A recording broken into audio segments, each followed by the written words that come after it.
Ada 3 cara menghancurkan sebuah bangsa. Mengkaburkan sejarahnya, menghapuskan sejarahnya, dan ketiga, memutuskan hubungan mereka dengan nenek moyangnya. Ada bentuk blingiran 4, ya, 1, 2, 3, 4. Jadi saya katakan bahwa kiblat papat kalimo pancer itu suwungnya ada di sini.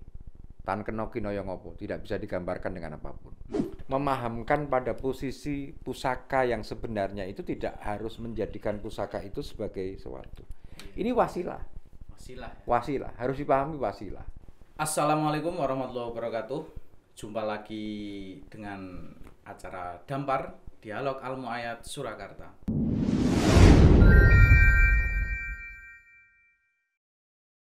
Tadi kita sudah membahas banyak mengenai tentang tradisi, budaya, dan tentang perjalanan yang ada di Nusantara ini, perjalanan tradisi yang ada di Nusantara ini yang tadi disampaikan oleh pemateri kita, oleh narasumber kita Pak Mubarok.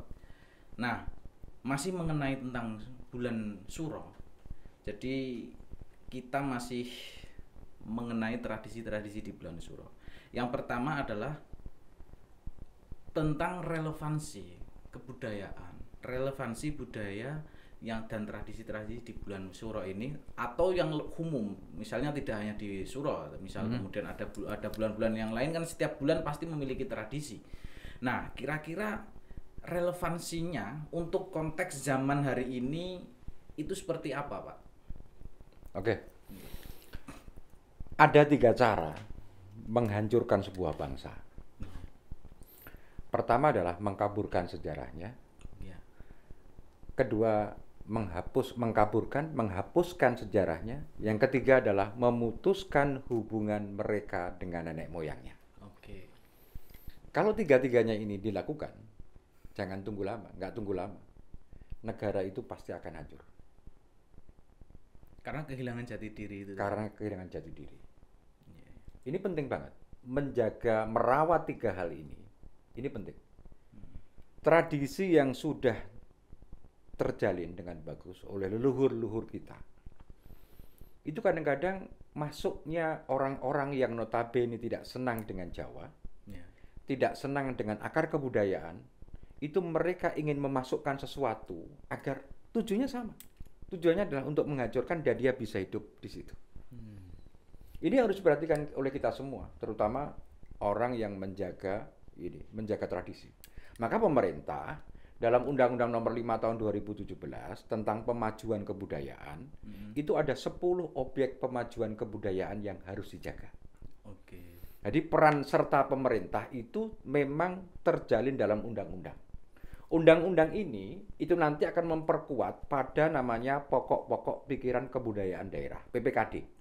Ya, PPKD inilah yang kemudian digodok menjadi hal yang paling penting dalam RPJMD, Rencana Pembangunan Jangka Menengah Daerah, dan RJPD, ya, Rencana Pembangunan Jangka Panjang Daerah.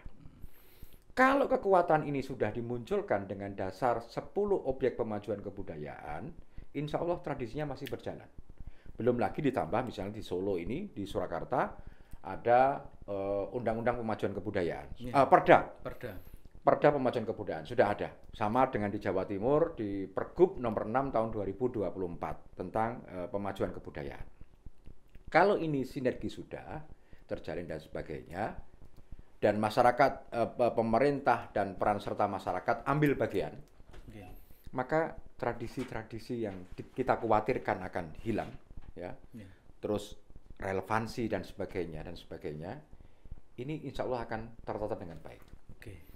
Maka yang perlu dilakukan adalah sekarang, Yun Sewu, ngomong relevansinya. Orang sekarang itu latah, FOMO. FOMO buktinya apa? Ikut-ikutan, tapi tanpa mengetahui dasar, tanpa mengetahui iki opo to, ndak. Kebutuhan apa? Kebutuhan di media sosial. Seakan-akan saya ini seniman, seakan-akan saya budayawan, seakan-akan. Nah ini yang harus dipahamkan. Kalau enggak, karena apa? Tradisi itu harus terjaga. kebudayaan, akar kebudayaan harus terjaga. Nyun sewu. Hal yang kecil aja. Hal yang kecil dalam ruang lingkup keluarga. Dalam sebuah ruang lingkup keluarga itu, kalau kita orang Jawa biasanya gunakne basa Jawa. Yeah. Tapi sekarang yeah. akar itu tercerabut. Betul. Orang tua menggunakan bahasa Indonesia, anaknya juga nggak karu-karuan. Ketika kita ada orang lewat atau kepada saya lebih tua misalnya, menyebut kata kowe, ra kurang ajar. Iya. Kowe anak ketek. Nah ini yang harus dipukul, yang harus ibaratnya harus diingatkan adalah orang tua. Okay. Karena ruang lingkup keluarga inilah yang paling bisa menjaga tradisi. Dulu ada orang tua lagi misalnya duduk di pinggir jalan. Kita naik sepeda, maka kita harus turun. Dengan matur nyuwun duka badhe lintang. Yeah. Atau nyuwun duka badhe liwat. Sekarang nggak ada. Tidak ada lagi. Maka kita melihat bahwa tradisi-tradisi yang ada ini sudah lama hilang karena ketidaksadaran kita. Dan ini bahaya banget. Tadi saya katakan bahwa ada 3 cara menghancurkan sebuah bangsa. Mengkaburkan sejarahnya, menghapuskan sejarahnya, dan ketiga, memutuskan hubungan mereka dengan nenek moyangnya. Oh, nenek moyangmu mbiyen iki agamane ngene, agamane kapitayan. Yeah. Awakmu saiki kudune melok mbahmu. Lah ini kan tidak. Yeah. Karena ngomong tentang agama itu adalah Islam sendiri mengatakan la ikraha fid din, qad tabayyana rusdu minal ghayy. Jelas, tidak ada paksaan dalam beragama. Tapi Islam itu agama yang menyentuh. Yeah. Agama yang menyentuh. Contoh kasus saja. Dulu nenek moyang kita itu orang-orang kapitayan. Kalau ngomong animisme, dinamisme, salah. Orang kapitayan itu adalah sembahyang, sembah marang hyang. Yeah. Di mana sembahnya? Di sanggar. Sanggar itu persegi 4. Bedanya apa? Sanggar dengan Ka'bah. Bentuknya segi 4. Yeah. Kiblatnya sama, kiblat papat, kalimo, pancer. Maka Ka'bah juga sama. Pancer itu kalau dalam bahasa Jawa, tan keno kinoyo ngopo, tidak bisa digambarkan dengan apapun. Kalau dalam Islam, laisa kamislihi saipun. Oke. Maka Sunan Ngudung, abahnya, bapaknya Sunan Kudus, itu gampang memproyeksikan sistem dakwah. Karena gerakan-gerakan sembahyangnya kapitayan itu sama dengan sembahyangnya, sholatnya kita. Cuman madhepe ngetan. Maka itu gampang banget diarahkan dan sebagainya. Tidak mengurangi esensi apapun dari gerakan yang ada. Maka saya katakan tadi bahwa Islam masuk di Nusantara, di tanah Jawa, itu gampang ketika kita mengadopsi kebudayaan yang ada. Nah, tadi soal kembali kepada relevansi, maka siapapun punya bertanggung jawab. Jadi kita pun dalam beragama, ya, itu akan indah ketika kita bisa sama yang dilakukan oleh Wali Songo dulu. Ya, misalnya, kenapa Sunan Bonang disebut Sunan Bonang? Karena dia dalam berdakwah menggunakan bonang, art tradisi kan. Yeah. Sunan Derajat dengan tembang mijilnya, ya, itu juga menggunakan ini. Dan ini cukup diterima. Ini jangan sampai kita ini FOMO. Jadi ya FOMO itu ikut-ikutan. Ya. Kemudian ada flexing, seakan-akan pembenaran terhadap banyak hal. Nah, anak-anak muda sekarang sama tantangannya Gen Z, Gen Alpha. Ketika masuk dalam ruang lingkup tertentu, dia seringkali mengatakan, oh ini toksik.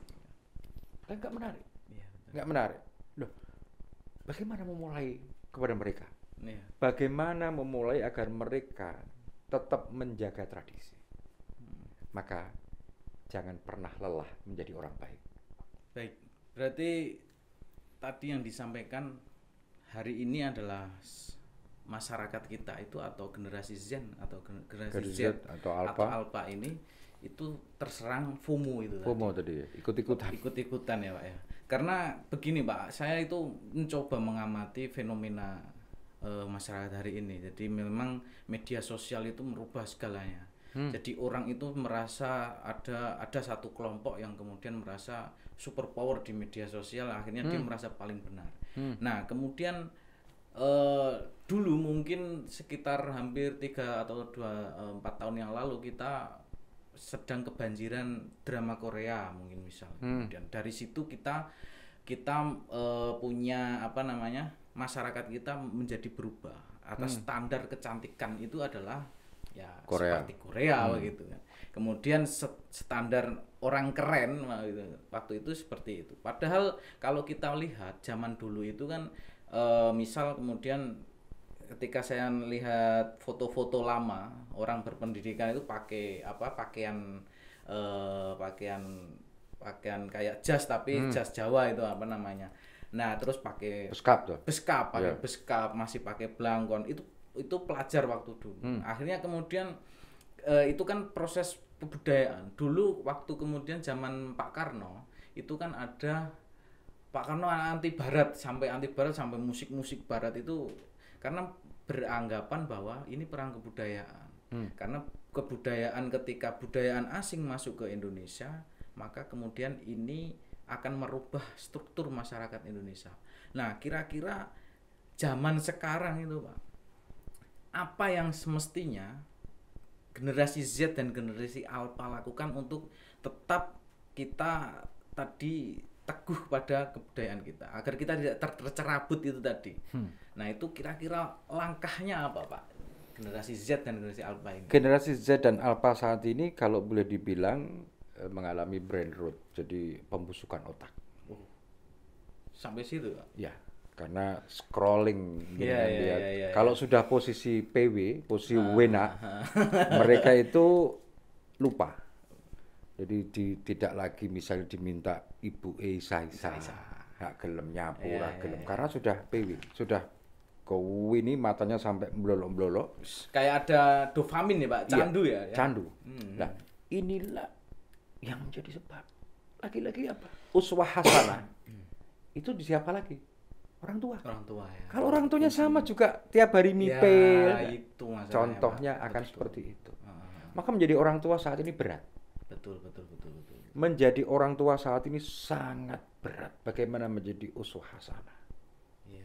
Kalau ini tidak, maka kita nggak tahu lagi kedepannya seperti apa. Betul. Contoh ada kasus ketika ada murid berani kepada guru, kemudian ketika dicubit dilaporkan polisi dan sebagainya, ini juga tidak benar lagi. Betul. Peran apa? Peran sebagai guru digugu dan ditiru. Ini menjadi hal yang tidak harus dilawan oleh semuanya. Maka dari atas ke bawah bergerak bersama. Kalau tidak bergerak bersama, sulit. Tapi ini harus penyadaran di tingkat keluarga. Penyadaran di tingkat keluarga adalah hal yang penting. Contohnya bagaimana menumbuhkan rasa syukur. Apalagi saat ini deflasi ya. Negara kita mengalami deflasi yang cukup luar biasa, daya beli masyarakat menurun dan kemudian banyak hal yang terjadi. Maka ketika orang tidak memiliki sesuatu, itu pasti pikirannya aneh-aneh, bunek. Bunek. Contoh aja, ya, berasnya telas, gasnya telas. Wong lanang piye? Nyambut gawe patek. Jungkir balik kan? Balik. Maka tanggung jawab bagaimana mindset kita dalam berkehidupan itu harus ditata dengan baik di saat seperti ini. Agar tidak menjaga netral. Ketika orang tua bunek ya, anaknya melihat orang tuanya bunek, anaknya ikut bunek kan? Pelarannya kemana? Pelarannya keluar tidak jelas dan sebagainya. Ini yang harus ditata dari awal. Maka konsentrasi bagaimana pengkondisian dalam sebuah keluarga ini adalah benteng yang paling utama. Betul. Baru kemudian guru. Guru juga sama. Gurunya ya nek duwe perkara pisan. Akhirnya malah bunek ketika ngajar di sekolah. Yang terjadi adalah bunek ketemu bunek, muridan tambah bunek. Remuk ketemu remuk. Ya, inilah yang perlu kita jaga bersama, memahamkan pada konsep tanggung jawab kehidupan dalam pola kehidupan, diatur dalam agama, diatur dalam kebudayaan, dan ini menjadi sebuah hal yang sinkron untuk bisa berjalan bersama. Betul, karena budaya itu dan tradisi itu tidak melulu mengenai soal adat istiadat yang itu saja. Tapi kemudian kebudayaan itu yang tata laku yang mengatur tentang semua lini kehidupan masyarakat. Jadi kalau kita tidak memiliki budaya, maka yang terjadi ya uraan begitu ya. Betul. Tidak memiliki budaya yang Ki Hajar Dewantara pernah dawuh bahwa kebudayaan adalah investasi masa depan. Investasi masa depan. Ya. Kebudayaan adalah investasi masa depan. Ini penting. Maka kalau ini budayaan udah hancur ini ya hancur semua ini Pak. Hancur semua. Orang yang tidak punya. Ya tadi saya katakan tiga hal tadi. Tiga hal bagaimana cara menghancurkan sebuah bangsa. Maka dalam Trisaktinya Bung Karno di tanggal 17 Agustus tahun 63, salah satunya adalah berkepribadian dalam kebudayaan. Jadi Trisakti yang terakhir itu adalah berkepribadian dalam kebudayaan. Maka ini dianggap penting banget, penting banget. Tidak hanya kita tadi mengatakan, enak udur-kudur neng kraton iki dina Kasura mesti enek ngetup ning Kyai Slamet, ngubengi benteng. Atau yang lainnya, guru ikut-ikutan dong. Dia tidak paham, tidak mau bertanya, tidak mau paham bahwa ini yang penting nanti aku bisa foto di situ, kemudian bisa masuk di IG-ku dan sebagainya sudah. FYP. Dan dia hanya algoritma media sosial saat ini itu tidak hanya pada foto, tetapi narasi yang dibuat. Apalagi kalau di video 3 detik pertama itu menjadi poin penting dalam Instagram, ya. Ini harus dipahami juga, ya. Bagaimana penguatan dalam sisi narasi penulisannya. Tidak hanya sekedar, tapi juga harus bertanya, riset, dan kemudian menjadi titik temu untuk disampaikan kepada orang lain dan orang lain paham. Tujuannya di situ. Iya. Tidak hanya sekedar ikut tren aja. Ya, betul. Tapi tidak paham apa dan tujuannya tradisi itu. Betul. Kadang kan orang hanya yang penting ketika kita ngambil misal ini suronan, melu ikut keliling ini, terus kemudian ambil video, yang penting ngoyak FYP. Satu lagi yang berbahaya. Ini soal keyakinan. Iya. Kadang-kadang kita ikut-ikutan. Misalnya Nyun Sewu, ada agama lain yang menjadikan tradisi suro itu misalnya ada apa dan sebagainya. Dia ikut-ikutan aja. Padahal itu ranah agama tertentu yang dia ikut. Oh iya. Ini seringkali hanya menunjukkan bahwa saya ini loh ikut ini. Dia ini tadi sudah menghilangkan pada posisi keyakinan. Betul. Karena padahal konsep yakin itu al-yakinu la yuzalu bisak. Nah, ini yang harus dipahamkan juga. Betul. Agar tidak menyalahi kaidah-kaidah dalam beragama. Betul.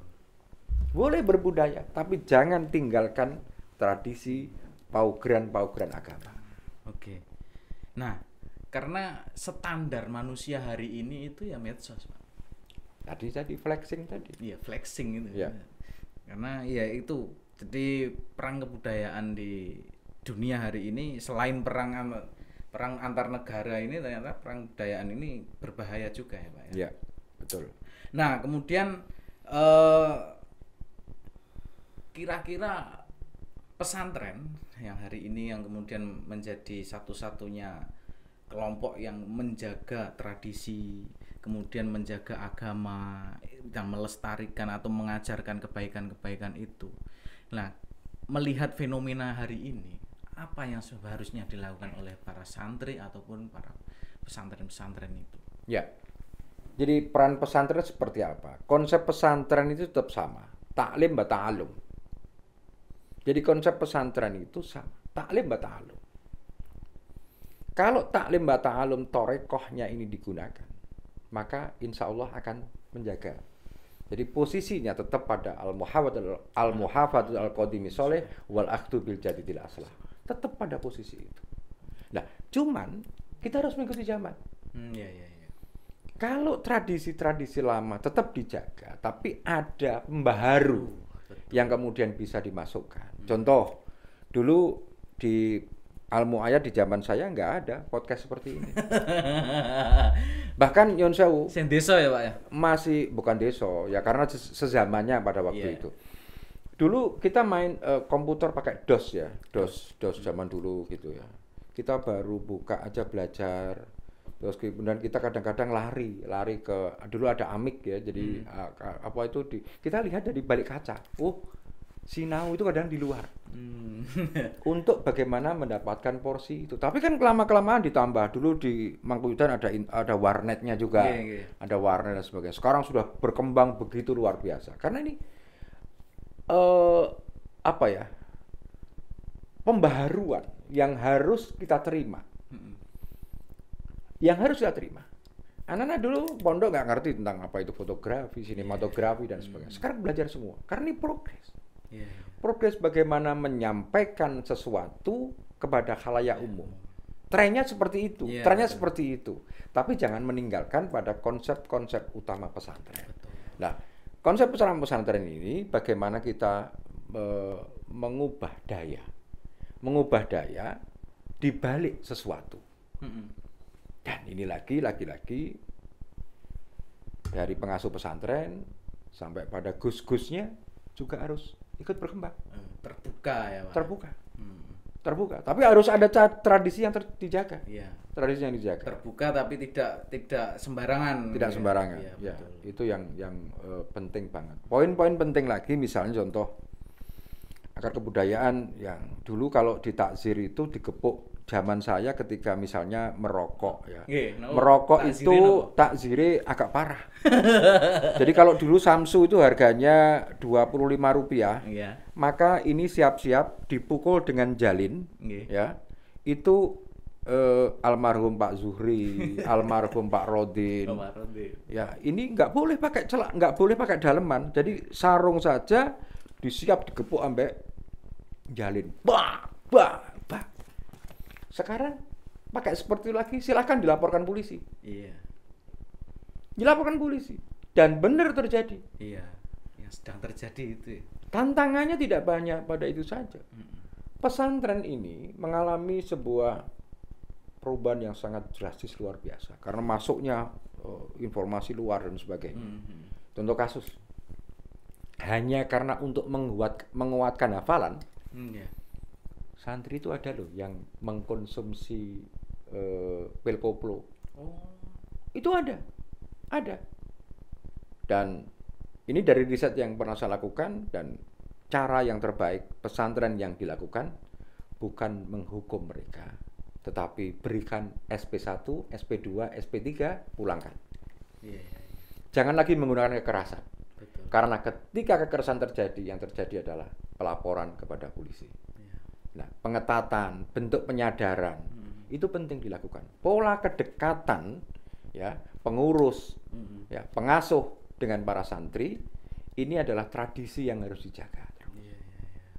Ini nggak bisa lepas. Jangan semuanya diserahkan kepada pengurus. Wah, aku kiai kok, aku tak menengai pengganggu ngaji nih jopo dan sebagainya. Kok nyimut men? Karena apa? Gak gelem angkrem ya, Pak. Gak gelem angkrem. Karena al istiqomatu haramun min alfi karomah. Istiqomah itu lebih hebat daripada 1000 karomah. Nah, kalau kiainya sudah istiqomah, bukan ikatan suami takut istri di rumah. Ya. Karena nyon sewu kadang-kadang ning iki galak-galak. Pengalaman ya, Pak ya. Ya, karena gus-guse kan ya nyon sewu fane akeh. Aduh. Ya, menarik sebenarnya memang mengenai tentang dunia hari ini yang kemudian pesantren kena dampak. Nah, kita masuk kepada segmen yang menarik nanti. Jadi bahwa di Jawa itu ada yang namanya laku kesatria ya, Pak ya. Laku kesatria ini seseorang yang sudah memiliki itu kayak yang pertama turonggo, kukilo, terus wanita, terus rumah ya Pak. Rumah ya. Terus setelah itu curiga.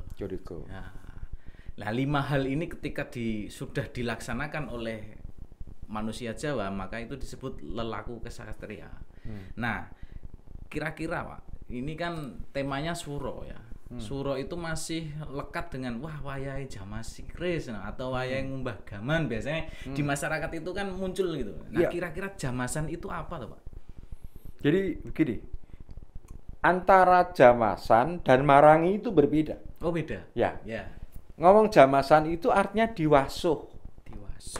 wasuh dengan menggunakan misalnya kembang setaman, dengan kembang telon, ya atau minyak yang lain dicampur air kemudian diwasuh dan kemudian dibersihkan. Kalau marangi itu proses pemutihan, kemudian keris, pemutihan, kemudian diwarangi. Ini berbeda. Nah, pertanyaan besarnya sebelum kita mengungkap lebih dalam lagi, kenapa sih dijamasi? Iya itu. Nah, kenapa dijamasi? Ini kembali kepada era Sultan Agung. Karena tadi Sayyidina Husain terbunuh itu di bulan Muharram, maka Sultan Agung memberlakukan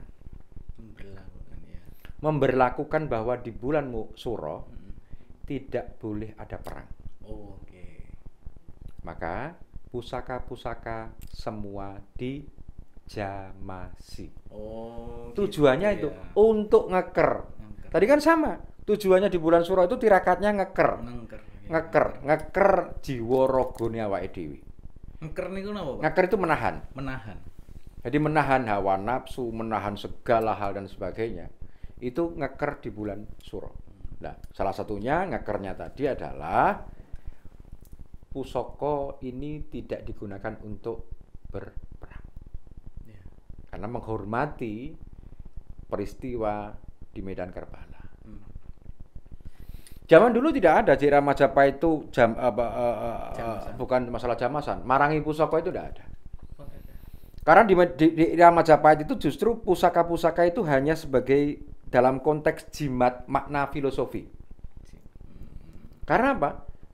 Kalau kita tahu pasca penyerangan Tartar kepada Jayakatwang di Kediri ya tahun 1293 dan itu progres awal di mana kemenangan Jayakatwang mengalahkan Kertanegara itu ditandai dengan prasasti Kudadu, bendera merah putih kali pertama, bendera Bangteh dikibarkan kali pertama.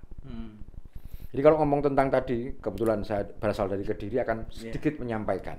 Misalnya bendera Bangteh itu dikibarkan tahun 1293. Terus ada lambang Garuda Muka. Garuda Muka, lambang negara kita itu sebetulnya di era Prabu Erlangga, Kahuripan, itu sudah menggunakan Garuda Muka. Kemudian pasca penyatuan Jenggolo Panjalu tahun 1135, ya, Jayabaya juga menggunakan lencana Garuda Muka. Artinya lambang negara, bendera negara itu sudah lahir lebih dulu.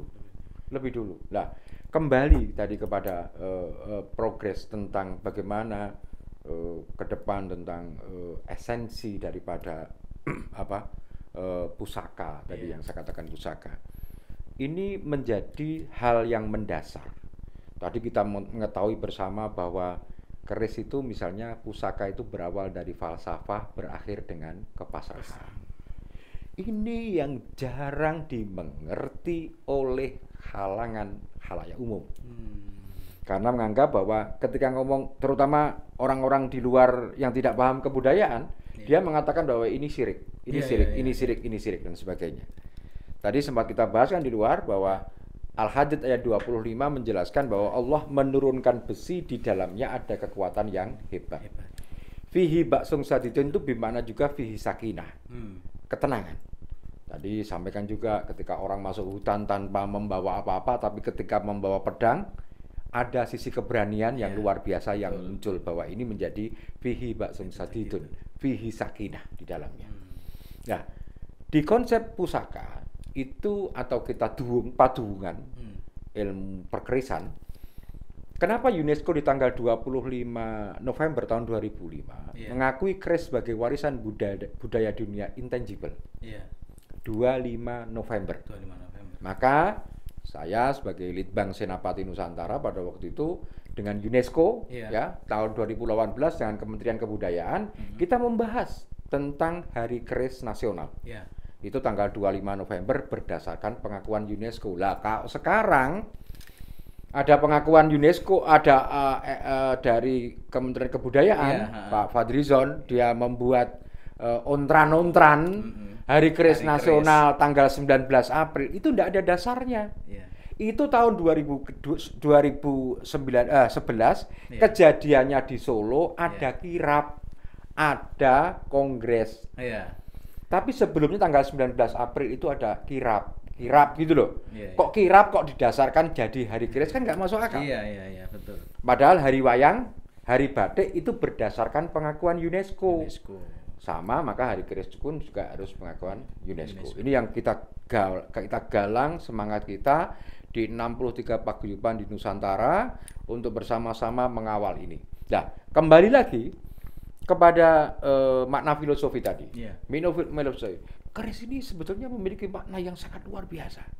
Contoh, ada contoh nggak? Ada contoh ini. Bentar, saya bawa ada 2 pusaka. Ini aja dulu yang saya pegang.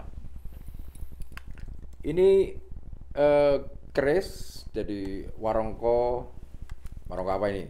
Gayaman ya. Gayaman, Surakarta. Gayaman Solo. Ini handle-nya gading.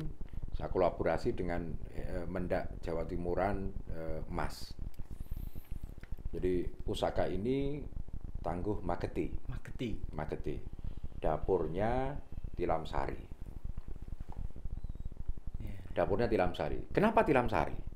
Ada Tilam Upe dan Tilam Sari. Tilam Upe itu dalam penggambaran yang kita pahami bersama bahwa tilam itu kloso. Upe itu menganyam. Maka Sunan Kalijaga mengatakan juga kalau diistilahkan the mother of keris. Mbok ane keris. Kenapa? Dalam berumah tangga biasanya ada aturan yen awakmu pengen jenjem tentrem kudu duwe keris tilam sari lan tilam upih lan tilam sari. Sak judu. Oh, itu satu pasangan. Satu pasangan. Lah, mengibaratkan ketika orang menganyam kloso, ya. Itu tilam itu kan kloso, upih itu menganyam. Menganyam itu dengan baik, maka itu sebuah penggambaran dalam berumah tangga itu sama. Kalau kita menganyam dengan baik, maka hasilnya adalah tilam sari. Gitu deh. Ya, misalnya ada lagi Megantoro. Ada 2 makna. Megantoro itu artinya indahing nuswantoro. Yang kedua, mego iku mendung, antara ki tanpa wates. Ketika gung lewang lewung tanpa wates, megantoro pusaka keris itu biasanya luk pitu. Ora ana pitulungan kejaba pitulungane Gusti. Gitu. Ya. Bukan godak kadek maduk, tapi makna filosofi yang dibangun oleh nenek moyang kita itu penggambaran yang jelas. Contoh, dalam keris itu misalnya ada yang enek lambe gajah, enek apa jenenge greneng, enek sogokan, ya ta? Enek wedidang dan sebagainya. Itu bukan tidak ada artinya. Masing-masing memiliki arti makna filosofi yang bisa menjadi pegangan hidup kita. Jadi jangan salah kalau kemudian kita menyalah-nyalahkan keris dan sebagainya. Enek rumah tangga ini berantakan. Sing disalahne panggah keris. Ini goro-goro keris iki. Goro-goro keris iki dan sebagainya. Salah. Kalau kita memahami. Karena apa? Ya goro-goro awakmu ora duwe duit. Mergo ekonomi tetep ya, Pak. Faktor ekonomi dan sebagainya. Terus sing lanang klimbruk ra gelem nyambut gawe. Ngangguran. Ya. Nah, kembali bahwa jamasan tadi yang dimaksud adalah membersihkan. Ya. Nah, tadi disebut juga ada warangan. Lah, ada nggak Pak contoh misal kira-kira kalau yang sebelum diwarang seperti apa? Terus yang sudah diwarang mungkin dengan bawa atau? Bawa. Sekalian untuk memberi edukasi pada masyarakat bahwa keris itu kan memang tidak melulu soal magis, soal mistik. Karena kan yang tersebar itu begitu. Ini warongko Kediren. Jadi warongko ini sudah kita hakikan. Oh, ya, sudah kita hakikan. Jadi kebetulan di Kediri itu kita punya pakaian khas Kabupaten Kediri, ya. Dan termasuk warongko karena ketemuan di Sungai Brantas dan beberapa relief yang kita miliki, maka warongko khas Kediren kita hakikan. Ya. Ini dapurnya sudah nampel Tangguh Demak. Ya, ini contoh yang belum saya warangi, hanya saya putihkan. Jadi saya putihkan saja, ya seperti ini. Sudah nampel. Biasanya kejuan nampel itu dipegang para ulama-ulama, ya. karena memiliki makna filosofi yang kuat banget. Ada bentuk belingiran 4 ya, 1 2 3 4. Jadi saya katakan bahwa kiblat papat kalimo pancer itu suwungnya ada di sini. Tan kena kinaya ngopo, tidak bisa digambarkan dengan apapun. Maka ketika menggang keris ini adalah segala sesuatu kita lillahi ta'ala. Ini mung srono sisi kepasrahanku marang Gusti. Jadi tidak ada apapun. Tidak ada apapun, la haula wala quwata illa billahil aliyil azim. Kalau kemudian kita nyebut keris aku tolong bantuan ngene dan sebagainya lain, itu ya juga salah. Memahamkan pada posisi pusaka yang sebenarnya itu tidak harus menjadikan pusaka itu sebagai sesuatu. Ini wasilah. Wasilah harus dipahami wasilah. Di kalangan itu wasilah itu hal yang wajar. Tetapi tidak kemudian kembali kepada keris berawal dari falsafah berakhir dengan kepasrahan bahwa Gusti Allah itu tetap number one. Tadi disinggung bahwa ada keris misal ini Sujen Ampel ulama ya Pak ya. Ya. Berarti keris itu dulu dibikin sesuai dengan kasta sosial atau pekerjaan mungkin atau tertentu, pemesanan tertentu. Ya, selain tertentu dia pawukonya apa, neptunya berapa dan sebagainya itu pasnya apa. Nah, empu-empu itu sudah paham. Empu-empu. Bahkan keistimewaan empu itu nyun sewu. Ketika seorang raja membutuhkan sebuah pusaka, kadang-kadang anaknya itu diberikan kepada empu untuk mendapatkan pusaka yang luar biasa. Nah, makanya kalau kita menjelaskan kepada masyarakat umum bahwa sebetulnya eksoteris dan isoteris itu bisa dijelaskan dengan ilmu fisika dasar dan biologi dasar. Contoh fisika dasar, besi, baja, nikel, titanium ditempa itu muncul gelombang elektromagnetik. Oke. Semua agama menyatakan bahwa manusia diciptakan dari tanah. Oke. Di tubuh kita itu ada jantung. Jantung ketika memompa darah itu muncul gelombang namanya gelombang bioelektromagnetik. Artinya bio itu lebih kecil, bisa memasukkan energi ke dalam sebuah benda. Kalau kita lihat di agama-agama lain misalnya ada penganut pendeta Kristen dia menggunakan air, kiai nyebul banyu dan sebagainya. Itu sebenarnya bioelektromagnetik.